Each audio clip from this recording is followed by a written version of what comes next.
आज हम अध्ययन करेंगे गोलीय पृष्ठों पर प्रकाश का परावर्तन।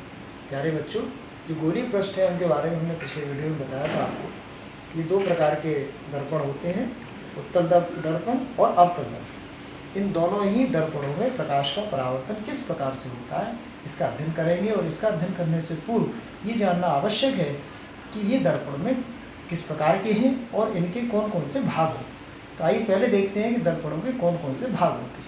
सबसे पहले हम देखते हैं अवतल दर्पण। इसको देखें गौर से, अवतल दर्पण। इसकी पहचान क्या बताई थी? अवतल दर्पण ऐसा गोलीय दर्पण है जिसका धंसा हुआ सिरा चिकना हो, परावर्तक हो और उभरे हुए सिरे पर पॉलिश हो। इस पर दर्पण के ठीक मध्य बिंदु में जो एक सीधी रेखा खींची हुई है, इस सीधी रेखा को हम मुख्य अक्ष कहते हैं। इस सीधी रेखा को क्या कहते हैं? मुख्य अक्ष। ये सीधी रेखा क्या कहलाती है? मुख्य अक्ष। और ये मुख्य अक्ष दर्पण के जिस बिंदु पर काटता है उस बिंदु को ध्रुव कहते हैं। क्या कहते हैं? ध्रुव कहते हैं। इस ध्रुव से इस मुख्य अक्ष पर दो बिंदु हैं। एक बिंदु है फोकस, जिसे हम कैपिटल F से प्रदर्शित करते हैं, और दूसरा बिंदु है वक्रता केंद्र, जिसे हम कैपिटल C से प्रदर्शित करते हैं।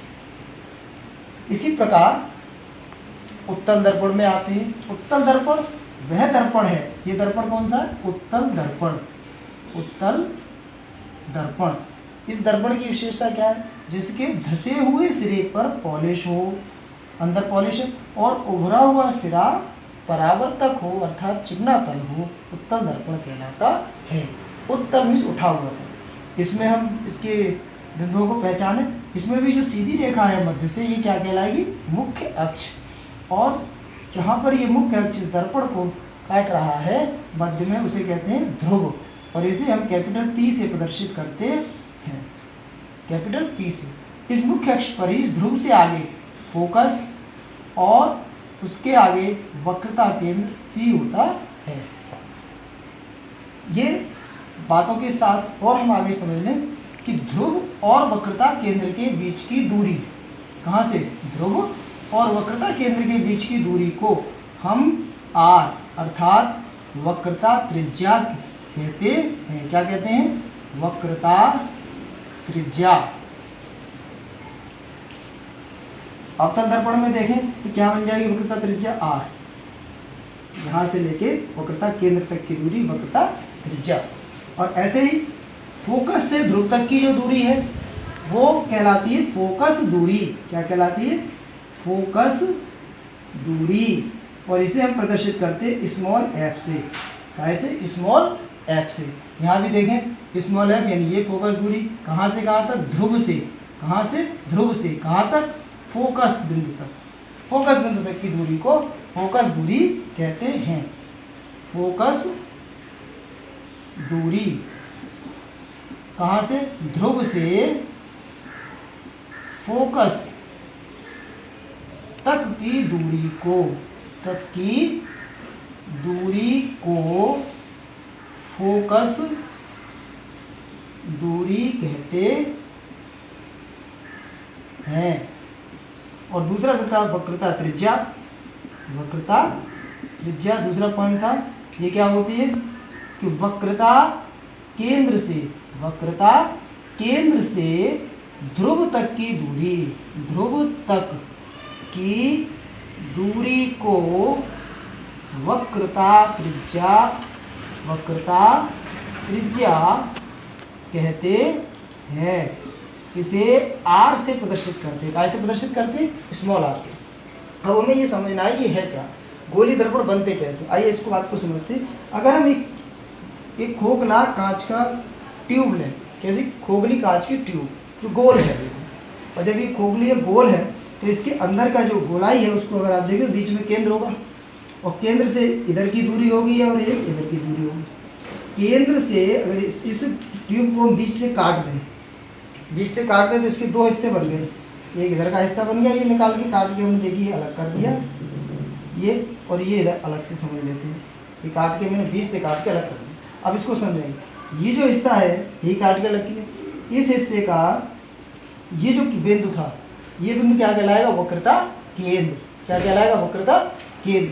और ये हिस्सा क्या कहलाएगा? ध्रुव। क्या कहलाएगा? ध्रुव। अब मैं इसे पॉलिश कर रहा हूँ।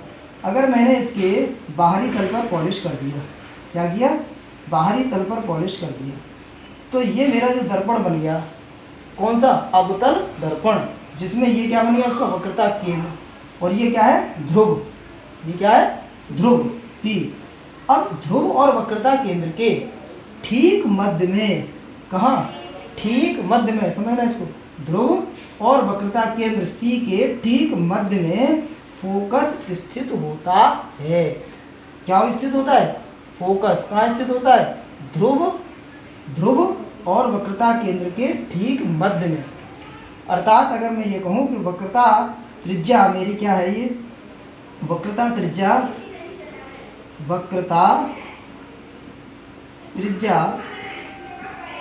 r है। वक्रता त्रिज्या कितनी है? r। तो फोकस दूरी कितनी है? फोकस दूरी, यहाँ फोकस से ध्रुव तक की दूरी कितनी है? ये फोकस दूरी है। और इधर भी दूरी, तो ये दोनों दूरी कैसी है? बराबर, क्योंकि ये ठीक मध्य में स्थित है। वक्रता केंद्र और ध्रुव के ठीक मध्य में स्थित होता है फोकस, और ठीक बीच में है। तो देखो, फोकस से इधर की दूरी और फोकस से वक्रता केंद्र की दूरी बराबर होगी। तो हम क्या कह सकते हैं? अगर यहाँ से यहाँ तक की दूरी को मैं क्या प्रदर्शित कर रहा हूँ? F से, तो ये फोकस दूरी की दुगनी हो जाएगी वक्रता त्रिज्या। वक्रता त्रिज्या क्या होगी? फोकस दूरी की दोगुनी, या वक्रता त्रिज्या r बराबर 2f से हम प्रदर्शित कर सकते हैं। ठीक इसी प्रकार ये कौन सा दर्पण हो गया? अवतल दर्पण। अब उत्तल दर्पण में क्या होगा कि मैं अगर इसी पॉलिश को अंदर कर दूं, तो अंदर करने से भी दर्पण बन गया। कौन सा बन गया? उत्तल दर्पण, क्योंकि इसका उभरा हुआ तल चिकना है। और इसके आधार पर ये क्या है? इसका ध्रुव। ये क्या है? इसका ध्रुव। और वक्रता केंद्र कौन सा होगा? यही। और फोकस का होगा? ध्रुव और वक्रता केंद्र के ठीक बीच में इसका फोकस होगा। इस प्रकार ये था एक प्रदर्शन अवतल दर्पण और उत्तल दर्पण का।